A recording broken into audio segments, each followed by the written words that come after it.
interrupt our program to bring you this important message. This is not a drill. This is an emergency. We knew the world would not be the same.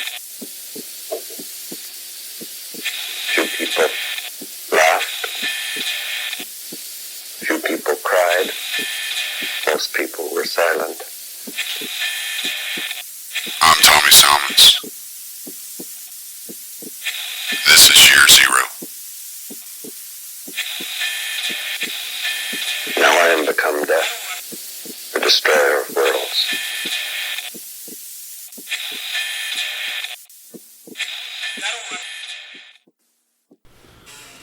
Okay, here we go. Hope everybody can hear me just fine. I am going to have to adjust the volume. It didn't even take 2 seconds into recording this that we froze up. So I'm going to get right into it. Reparations. Reparations. Reparations. A reparation's a good idea. At the beginning of the founding of this country, there was slavery, and slavery existed until after the Civil War. After the Civil War, the slaves were emancipated. They were freed. We're talking about the 1860s here. We're talking 150 years. So I'm thinking, I'm working through these ideas in my head, and I'm not coming to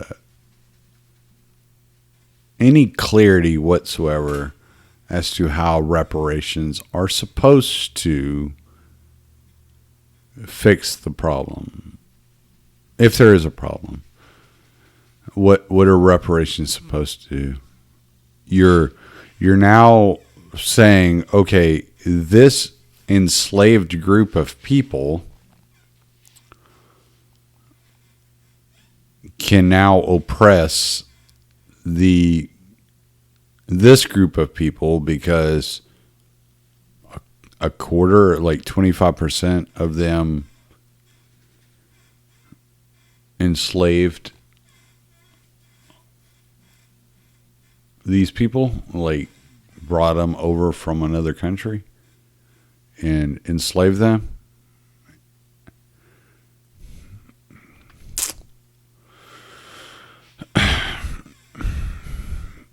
It just doesn't seem legitimate. I'm anti-slavery unless I have the power to enslave another group of people. Is probably one of the more immoral arguments I have ever heard in my life. I don't know where y'all grew up, but where I grew up, I was always taught 2 wrongs don't make a right. And so what you're asking is that a bunch of people pay the price for past generations in order to create a scenario where future generations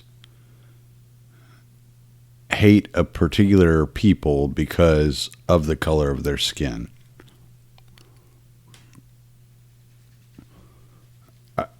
I don't see the legitimacy to it. If you want to voluntarily give of money or give of property and assist a person that is in the lineage of a slave that maybe hasn't gotten a foot forward, I can get behind that, because it's voluntary. It's voluntary that you involve yourself into that situation. But doing so coercively is no better than inflicting slavery upon another group of people. And I'm not saying this because I'm white, because believe it or not, I ain't gonna pay you. You ain't gonna get shit out of me. I don't make enough. I'm bottom of the fucking totem pole. It doesn't matter to me. You can take whatever you want out of Jeff Bezos' ass. It's not gonna affect me in the least bit. But that's not what the point is. The point is that if you turn the idea of equality into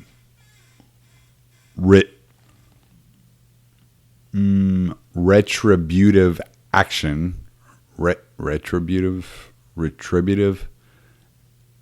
into retribution, and you continue to attack people based on the idea of their race, no matter what their race, you're going to get an equal and opposite reaction. For every action, there's an equal and opposite reaction. So therefore, if you're attacking people because of the color of their skin, you are going to be attacked based upon the color of your skin, or your children or your grandchildren will be based on the color of their skin. And to say that this is a systemic problem in America, maybe in some places. Maybe. I've never seen it. I actually have a pretty interesting history with Black Americans. I was born into a family that was not, it's probably average middle class at the time. Now, my great grandma owned a hardware store. She had a gentleman that worked for her that was a black guy, and his name was Jack. I was probably like 3 or 4 years old, and I'd go hang out at my grandma's store, and Jack would take me out back. He'd sit me on his knee, and he would teach me how to cook. I learned how to make okra and tomatoes when I was 4 years old from Jack. Got the general concept of some gumbo too. But Mr. Jack, and I always called him Mr. Jack because Mr. Jack always called me Mr. Tommy. Even though he was in his 30s, 40s, 50s, and I was 4 years old. He had that old mindset. And so Mr. Jack would call me Mr. Tommy.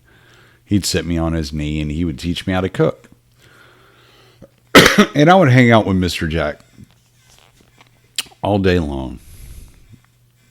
And eventually, my great grandma got to the point where she could not run the hardware store anymore. And, excuse me, she had to let Mr. Jack go because she couldn't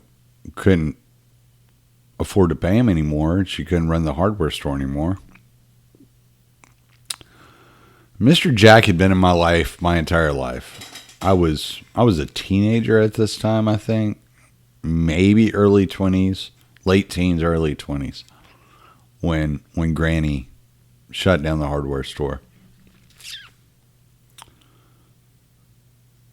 To this day, people in my family keep in touch with Mr. Jack. Because Mr. Jack worked for my great-grandma for a hell of a lot of years. He became part of the family. And the color of his skin never mattered that I know of.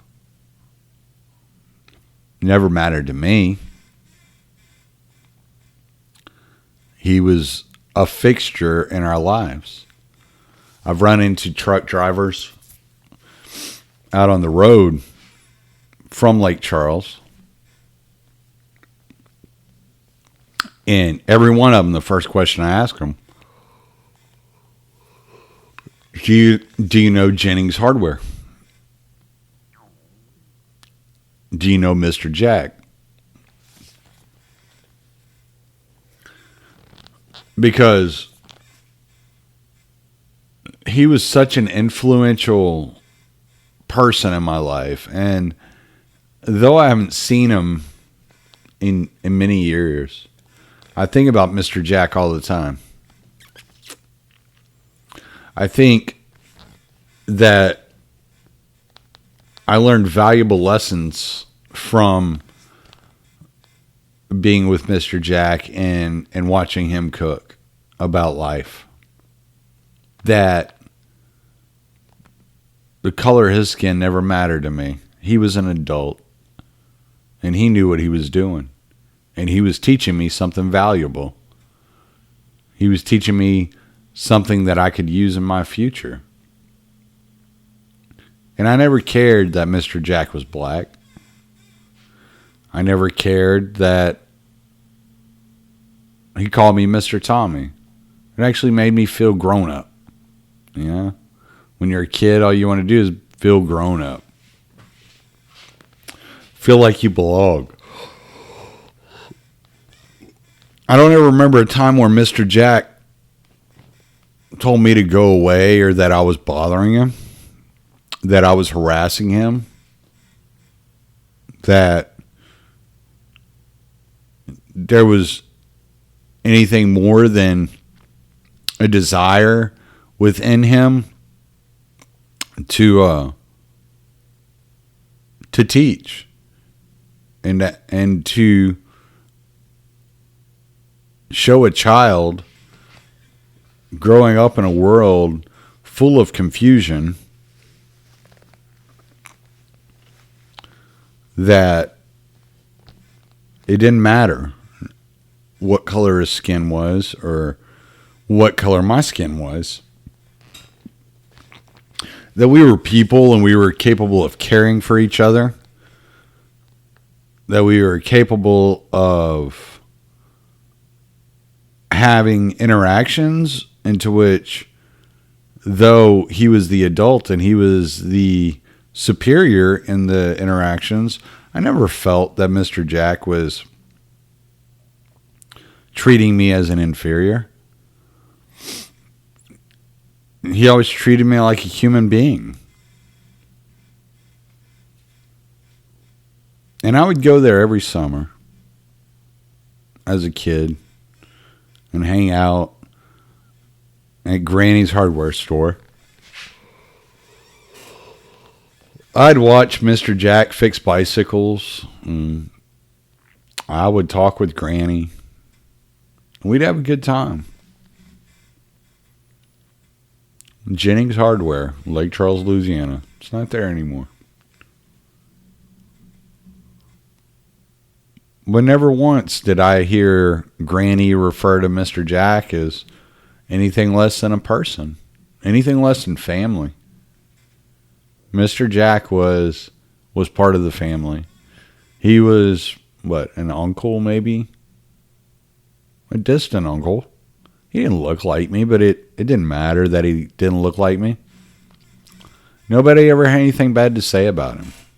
Not one word. we were fairly impoverished, blue collar workers. If you're down digging a trench or climbing a scaffold, swinging a sledgehammer to feed your family, you don't give a shit about what color skin person is next to you. You just want to make sure your family's fed. Working your ass off. You're killing yourself. Nobody gave a fuck.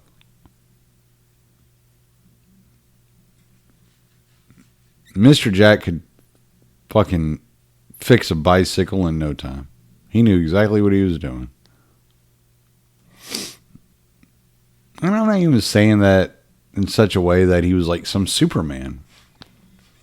Because how hard is it to fix a bicycle? All I'm saying is he just wanted to make it. And he found a position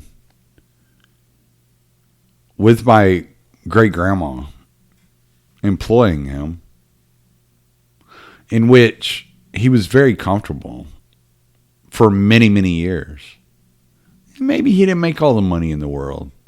There was a time on this earth where money wasn't all that important.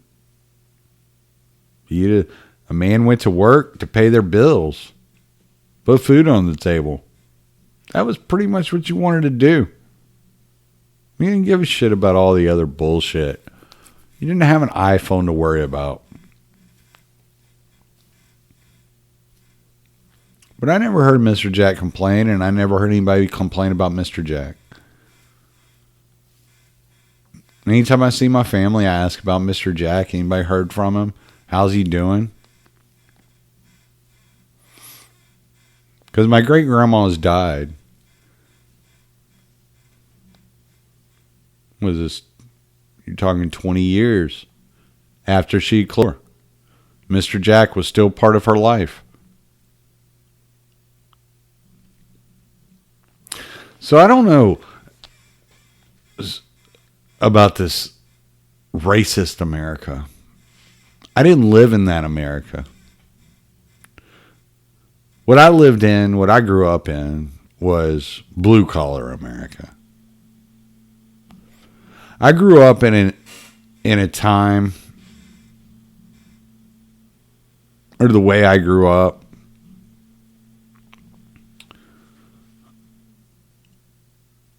your number one priority was paying the bills and putting food on the table.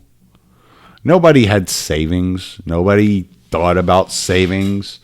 There certainly wasn't any idea that wealth was in the picture.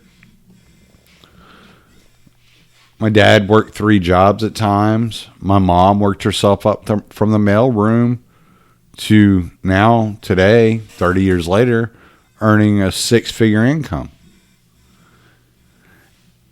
And nobody was concerned with race. Nobody concerned themselves with gender. Nobody concerned themselves with these ambiguities of difference, division. It just wasn't a reality. We were too poor. We couldn't afford to think about these things. All we could think about was, how can we keep the government from fucking us over as we're trying?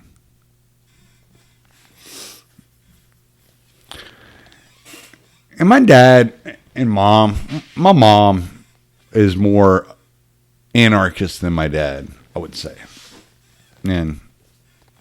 But my dad, he's pretty much a conservative.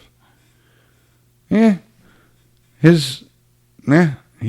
told me more than once, this is just how it's always been.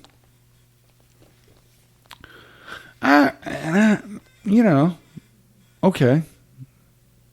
That's fine. That's what you're comfortable with. Doesn't mean it's right. Doesn't mean it works better than any other solution. It's just what you know.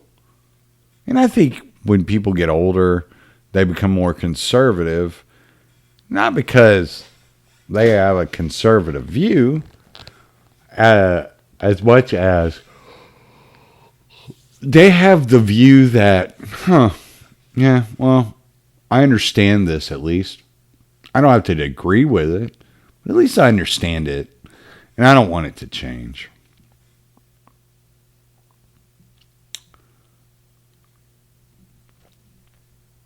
But that was never the case with race in my house. Nobody even, I think the only conversation about race I ever had with my parents was with my mom. And she told me, she said, there are going to be some people in our family that would have a problem if you were to be with a black woman. But I want you to know that you be with whoever you want to be with. And I'll always love you. I'll always be there for you. That no matter who you choose to spend your life with, I'm always going to be there for you. And I thought that was interesting. But it never really registered that there were racists in my family. And I could probably, even right now, just thinking, I could probably point out a couple people that I think are fairly racist. But more out of ignorance, not because they hate anybody, but because people fear what they don't understand. So if you don't understand a specific way of life, then, I can understand to an extent. But here's something that bothers me. Here's something personal about me that you wouldn't know unless I told you.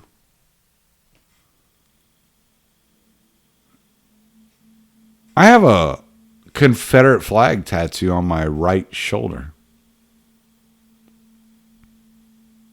And I never considered the Confederate flag to be racist growing up. To me, it was a symbol of rebellion. It was a big middle finger to the man. It was basically telling Washington, D.C. that the South doesn't belong to the government. That's pretty much what I thought of it as. And now I'm supposed to be shunned into silence, never allowing anybody to see this tattoo on my shoulder that is faded to shit. It was the first tattoo I ever got. I got it when I was 18 years old. You can barely even see it anymore. Yet I'm supposed to be ashamed of it. And I'm like, that I didn't mean anything racist by it. Like, I didn't even know that the Ku Klux Klan truly even existed anymore until 2 years ago. Because I don't keep up with race politics. Why would I keep up with racism? Like, it's not my thing. I'm not a racist. Why would I care? I'd heard people say things about AB, the Aryan Brotherhood, over the past like 7-8 years. I never even really thought about it. It never even made sense to me. I was just kind of like, okay. Like, you got this prison gang that's coming out into the world and trying to exist. Yeah, it's not going to work. So I wonder how much of this conversation, how much of this talking about reparations, how much of the talking about racial injustice is actually influencing the racist elements of society. I'm not one of those people that believe if you ignore a problem, it'll go away. I don't believe that. But it almost feels like, to an extent, that if an idea that's ignored will change. And I don't know. Maybe I'm wrong on this, but I know whenever I engage with people that one of the things I notice I do as I engage on different subjects and I bring up different subjects that I believe in or that I think are correct, that when someone refuses to engage a specific idea or a specific element of my, I'm just going to call it a monologue, but of my argument, I reflect on that position more than I reflect on any other portion of my argument. Because I'm like, what about this was so absurd that it couldn't even be addressed, right? And sometimes I come to the conclusion that it wasn't so absurd, but it was just so correct they couldn't dispute it. Fine, that's another story. But if you look at an argument and you're told over and over that your argument is absurd and that it shouldn't even be addressed, then aren't you going to reflect on it? Why are we giving these racial elements so much power? Or do they already have the power and we were unfamiliar with the power? Did we not recognize the power? Is that what the problem is? I don't understand some of the argumentation. But I certainly don't understand the argumentation of reparations. As if modern black Americans are incapable or inadequate in some way, shape, or form, that they can't live their lives on their own. Why don't we just leave them alone? You know, in the 1950s? I'd have to look it up. I'm sorry, I didn't look this up. I didn't even know I was going to say this. But in the 1950s or 1960s, there was a such thing as Black Wall Street. I believe it was in Oklahoma City. And there were several wealthy black businessmen that were trading stocks in this area.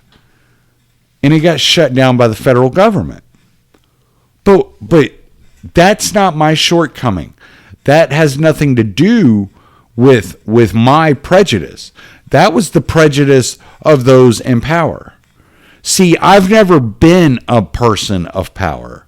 I've never been a person that's been able to wield any sort of influence on a large scale. I'm not the one that you want reparations from.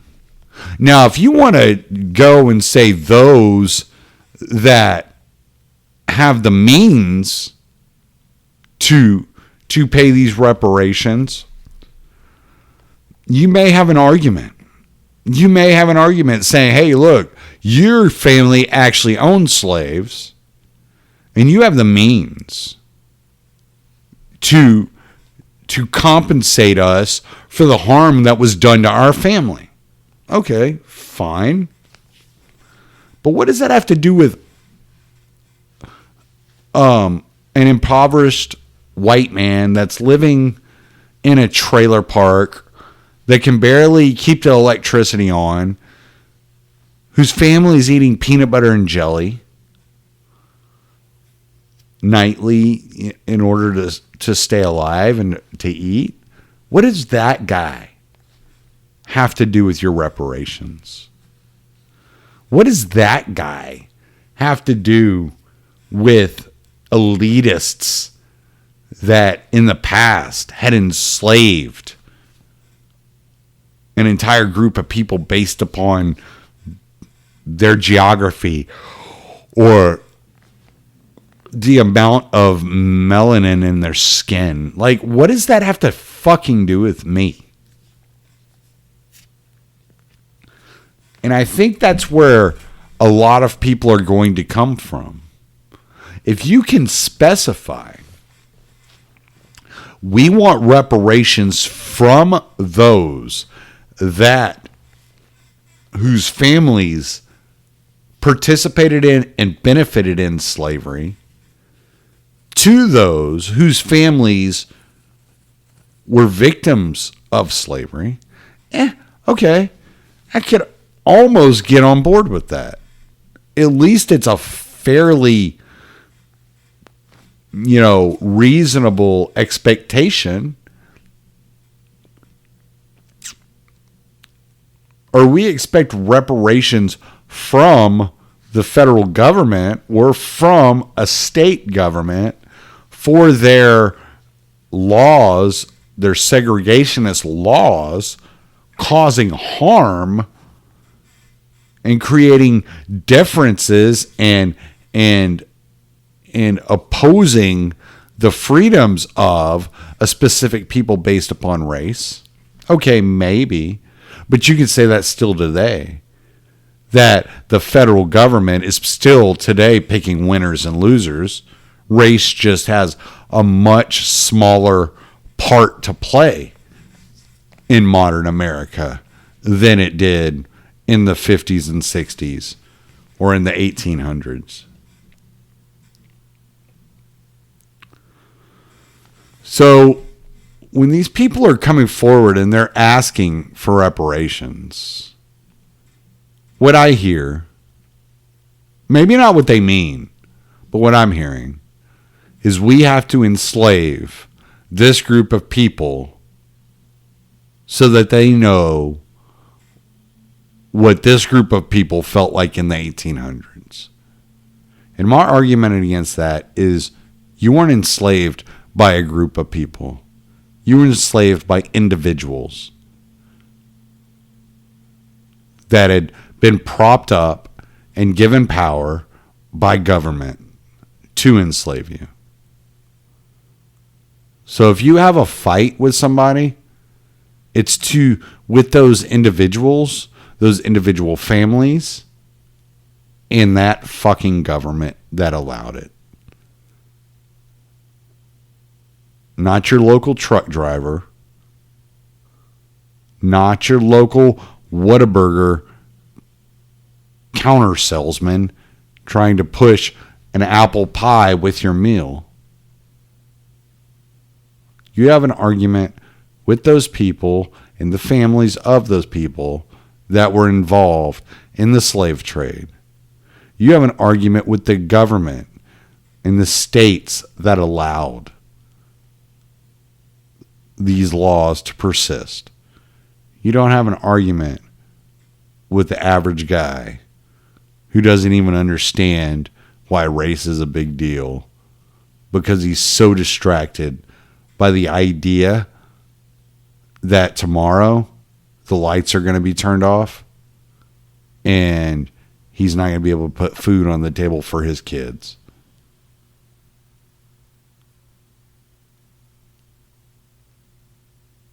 If you got an argument with somebody, if you got a problem with somebody, you want reparations from somebody, point the finger in the right direction. You're going to get a lot better response from everybody else. I'm Tommy Salmons. Late. You take on the intelligence community. They have 6 ways from Sunday of getting back at you. I was a CIA director. We lied, we cheated, we stole. We had entire training courses. It reminds you of the glory of the American experiment. You take on the intelligence community. They have 6 ways from Sunday of getting back at you. I was a CIA director. We lied, we cheated, we stole. We had entire training courses. It reminds you of the glory of the American experiment.